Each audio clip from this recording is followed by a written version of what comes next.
काली चींटी रानी की तबीयत हाल ही में ठीक नहीं है और वो दिन में सिर्फ एक अंडा ही दे पा रही है। काली चींटी सेनापति बहुत चिंतित है। अगर यही हाल रहा तो पूरा काली चींटी साम्राज्य बर्बाद हो जाएगा। इसलिए वो रानी को एक चीनी का टुकड़ा देता है जो उन्हें अभी अभी मिला है। जैसे ही रानी एक निवाला खाती है वो तुरंत ही अति सक्रिय हो जाती है। उसके अंडे देने की गति अविश्वसनीय हो जाती है। सेनापति दंग रह जाता है। यह प्रजनन दर उनके साम्राज्य को शक्तिशाली बना सकती है।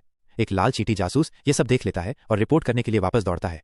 जब लाल चींटी रानी को काली चींटी रानी की नई प्रजनन क्षमताओं के बारे में पता चलता है तो वो जल्दी से लाल चींटी सेना को इकट्ठा करती है ताकि काली चींटी साम्राज्य पर हमला करके उस चीनी के टुकड़े को चुरा सके। विशाल लाल चींटी सेना काली चींटी साम्राज्य की ओर बढ़ती है। काली चींटियों को जरा भी अंदाजा नहीं होता कि खतरा आने वाला है। वे पहले ही सो चुकी होती हैं।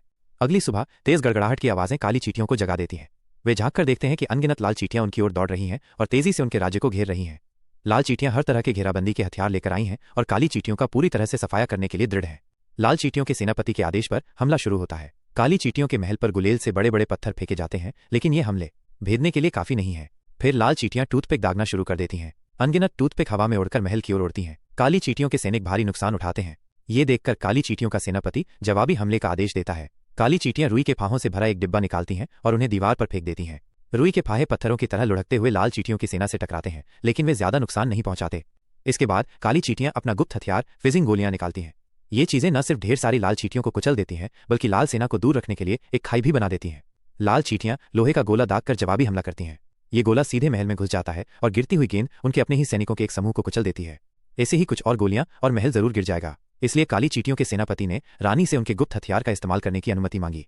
मंजूरी मिलने के बाद काली चींटियां जल्दी से एक माचिस की डिब्बी निकालती हैं और अपना गुप्त हथियार दिखाती हैं। ये एक बॉटल रॉकेट है, एक सामूहिक विनाश का हथियार। अगर लाल चींटियों को पता होता कि उनके पास इस तरह की लंबी दूरी की मिसाइल है तो वे कभी हमला ही नहीं करती। काली चींटियों के सेनापति ने माचिस की डिब्बी खोली, लेकिन अंदर सिर्फ एक माचिस मिली। निर्देशों को समझने के बाद वो माचिस जलाने के लिए ऊपर चढ़ते हैं, फिर जल्दी से बॉटल रॉकेट की ओर बढ़ते हैं। लाल चींटियों को परेशानी का आभास होता है और वे डर के मारे पीछे हट जाती हैं। काली चींटियों के सेनापति ने बॉटल रॉकेट जला दिया। ये आकाश में एक खूबसूरत चाप बनाता है, फिर टकराते ही फट जाता है, जिससे लाल चींटियों की बड़ी संख्या मर जाती है और उनकी सेना में अफरा तफरी मच जाती है। लेकिन लाल चींटियों का सेनापति पीछे नहीं हटता।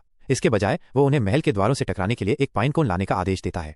काली चींटियों का सेनापति एक और बोतल रॉकेट जलाना चाहता है, लेकिन उनकी एकमात्र माचिस जल गई है। काली चींटियां निराश हो जाती हैं। तभी एक छोटी लेडीबग को याद आता है कि जंगल में एक और माचिस की डिब्बी है, लेकिन उसके पंख घायल हैं और वो उड़ नहीं सकती। इसलिए काली चींटियां जल्दी से $1 का नोट उठाती हैं और उसे मोड़कर एक कागज के हवाई जहाज का आकार देती हैं। काली चींटियों की मदद से लेडीबग सफलतापूर्वक कागज के हवाई जहाज पर उड़ान भर लेती है। लाल चींटियां ये देख लेती हैं और पागलों की तरह कीटनाशक छिड़कती हैं, लेकिन लेडीबग सौभाग्य से बच जाती है। जैसे ही कागज का हवाई जहाज उतरने वाला होता है, लेडीबग अपने पंख फैलाकर उड़ जाती है।